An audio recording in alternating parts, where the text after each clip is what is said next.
Salam persatuan, jumpa lagi di channel Datu MZA. Kali ini kita akan membahas terkait dengan video yang lagi viral ataupun terkait dengan isu yang lagi viral, yaitu isu tentang penolakan Undang-Undang Cipta Kerja yang dilakukan oleh beberapa elemen, salah satunya elemen buruh dan elemen mahasiswa yang demo beberapa hari ini menolak disahkannya Undang-Undang Cipta Kerja pada tanggal 5 Oktober yang lalu. Kemudian terjadi kontroversi dan akhirnya mereka demo. Namun isu ini ternyata tidak hanya di Indonesia, tetapi isu ini merambak ke negara jiran tetangga kita, yaitu Malaysia. Kita lihat video dari berita Buletin TV 3 Malaysia yang membahas isu ini. Mari kita saksikan.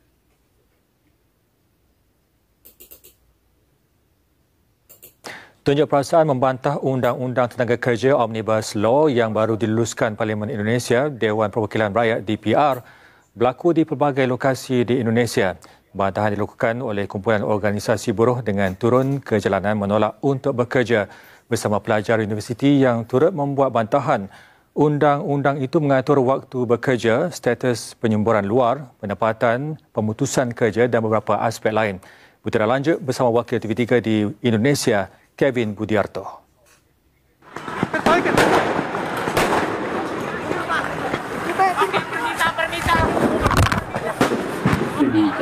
Beberapa lokasi strategik di Jakarta saat ini dalam kawalan ketat Polisi Indonesia, terutamanya di Istana Negara dan juga bangunan Dewan Parlemen di Jakarta. Ini adalah susulan huru-hara yang berlaku antara polis dan penunjuk perasaan. Hari ini memang dijangka menjadi puncak penunjuk perasaan di Istana Negara yang turut melibatkan banyak organisasi buruh. Penunjuk perasaan mulai hadir di lokasi sejak pukul 2 waktu tempatan dan berpusat di sekitaran Monumen Nasional dan Istana Negara. Huru-hara sempat berlaku antara penunjuk perasaan dengan polis, susulan aksi melempar batu dan bunga api, di mana beberapa dari mereka juga turut membakar tayar. Bisa disaksikan juga mereka tidak mengikuti protokol kesehatan, penjarakan sosial, dan menggunakan pelitup muka. Larangan berhimpun bagaimanapun dibuat polis Indonesia, susulan perintah kawalan pergerakan.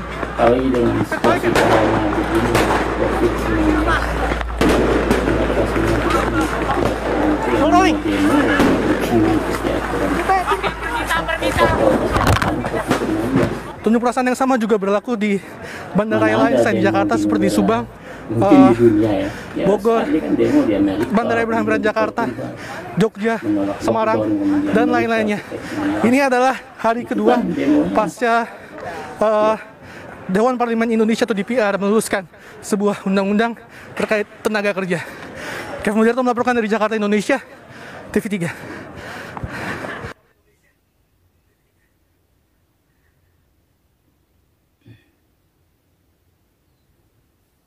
Itu tadi berita Buletin TV 3 Malaysia yang menayangkan terkait aksi demonstrasi menolak Undang-Undang Cipta Kerja.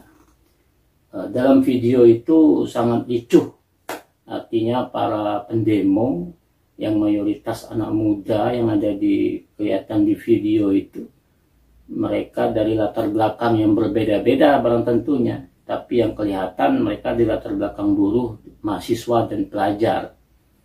Ya, kalau dilihat video itu mereka tidak mengikuti protokol kesehatan, ya namanya orang demo ya. Namanya orang demo ya, bagaimanapun juga di belahan dunia yang lain, baik di Eropa, yang ada di Amerika, mereka demo, ya barang tentu tidak akan mengikuti protokol kesehatan, jaga jarak, mungkin pakai masker sebagian, ya namanya demo ya tidak mungkin mengikuti protokol kesehatan. Ya tapi karena mereka nggak mengikuti itu, ya kemungkinan besarnya akan terpapar oleh COVID-19. Tapi kita berdoa ya semoga mereka tidak terpapar COVID-19. Kemudian yang kedua terkait dengan demonya yang berujung anarkis. Karena mereka terprovokasi dengan persoalan isu yang ada di sana, kemudian situasi yang di sana, sehingga mereka terjadi emosi sehingga merusak fasilitas umum dan fasilitas umum dijadikan alat untuk demonstrasi. Itu tidak boleh karena melanggar undang-undang. Maka demo boleh, tapi jangan merusak fasilitas umum dan mengganggu kepentingan umum. Sebetulnya mereka melakukan demo itu ada 11 isu yang menjadikan klaster dalam hal undang-undang cipta kerja itu. Salah satunya adalah penyederhanaan izin, kemudian penyertaan investasi, kemudian kemudahan pemberdayaan dan pelindungan UKM, kemudian dukungan riset dan inovasi, kemudian penganaan sanksi, kemudian kawasan ekonomi, kemudian kemudahan berusaha, kemudian pengadaan lahan, kemudian investasi dan proyek pemerintah, kemudian administrasi pemerintahan, dan terakhir ada ketenagakerjaan. Tetapi isu yang menjadi sorotan buruh adalah klaster ketenagakerjaan. Mereka merasa klaster ketenagakerjaan ini mereka dibohongi. Pada saat pembahasan mereka diajak, tetapi pada saat finalisasi di akhir mereka tidak diajak. Sehingga mereka merasa dibohongi, apa yang menjadi masukan mereka tidak diakomodir oleh pemerintah. Namun saya dan mengajak ataupun menurut pendapat saya, tidak semua keinginan itu diakomodir. Kita harus objektif, karena undang-undang itu dibuat untuk seluruh masyarakat Indonesia, bukan khusus dibuat untuk kaum buruh.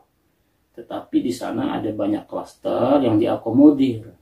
Maka tidak semua keinginan buruh harus diakomodir, karena ada kepentingan berusaha dan kepentingan lingkungan, kemudian kepentingan masyarakat adat dan lain-lain. Maka buruh harus objektif, sehingga terjadi demo-demo yang harusnya tidak menyampaikan pendapat dengan memaksa kehendak. Kemudian berikutnya, ya ini akan mencoreng Indonesia di dunia internasional, karena situasi COVID seperti ini, mereka demonstrasi, kemudian merusak kepentingan umum, melanggar protokol kesehatan, maka ini akan menjadi sorotan internasional, dan bahkan negara-negara jiran, termasuk Malaysia, menyoroti karakter dan tipikal masyarakat Indonesia pada saat membahas suatu isu. Maka kalau itu bersifatnya objektif tidak menjadi soal, tapi kalau bersifatnya provokatif, ini yang menjadi masalah. Itu harus kita hindari. Kemudian juga akan mengganggu dunia investasi. Mana ada perusahaan yang mau investasi di suatu tempat atau daerah atau negara dengan situasi ekonominya yang sangat kurang, kemudian situasi keamanannya yang tidak terkendali, pasti semua negara tidak akan mau. Nah, saya dulu mahasiswa, saya demo juga. Saya demo, menyampaikan pendapat di jalan, tetapi demo kami dulu tidak anarkis. Demo kami dulu teratur. Demo kami dulu menyampaikan pendapat di muka umum dengan cara-cara peraturan perundang-undangan. Tetapi bergesernya waktu sehingga terjadi demonstrasi yang seperti ini. Maka banyak kalangan-kalangan eksekutif maupun yudikatif maupun legislatif ataupun para politisi, banyak orang yang berpendapat bahwa demo ini tanda kutip ditunggangi. Siapa yang menunggangi? Ya, pada saat dulu pemilu banyak demo-demo ya. Ini sekarang ada pilkada serentak. Apakah demo itu ditunggangi atau dititipi, ya kita tidak tahu. Kita tidak menuduh siapa yang menunggangi, siapa yang membayar. Tetapi ini pendapat-pendapat yang sangat berseruan di dunia maya. Ada yang merasa ditunggangi, ada yang dibayar, dan lain-lain. Tapi kita berharap demo itu adalah demo murni, menyampaikan aspirasinya dengan benar, tidak ditunggangi dan tidak disusupi oleh oknum-oknum yang tidak punya kepentingan, yang punya kepentingan untuk merusak negara ini. Maka dari itu pesan kita, satu, demolah dengan teratur sesuai dengan peraturan perundang-undangan, tidak anarkis, jaga kesehatan, tepat waktu, dan jangan melewati peraturan perundang-undangan, dan jangan bertindak di luar prosedur. Kemudian kedua, jaga persatuan, jaga kekompakan, boleh demo, boleh menyampaikan pendapat, tetapi harus jaga persatuan negara Republik Indonesia. Dan yang ketiga, ingat, kawan-kawan yang demo di luar akan pulang ke rumah, ada keluarga, ada anak, ada istri, ada adik, ada saudara, ada orang tua. Maka sebelum masuk rumah, buka semua bajunya, kemudian ganti, kemudian langsung cuci dan mandi, kemudian minum vitamin, sehingga kalaupun terjadi terpapar, maka orang tua dan keluarga yang di rumah tidak terkena. Tapi mudah-mudahan tidak.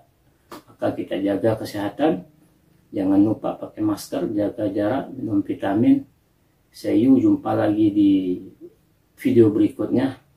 Jika ada komen ataupun ada yang mau disampaikan, komen di komentar video ini. Ada masukan, kalau ada kata yang salah dari saya atau pendapat yang tidak sependapat dengan kawan-kawan, mohon maaf. Billahi taufiq wa hidayah. Wassalamualaikum warahmatullahi wabarakatuh. Salam persatuan.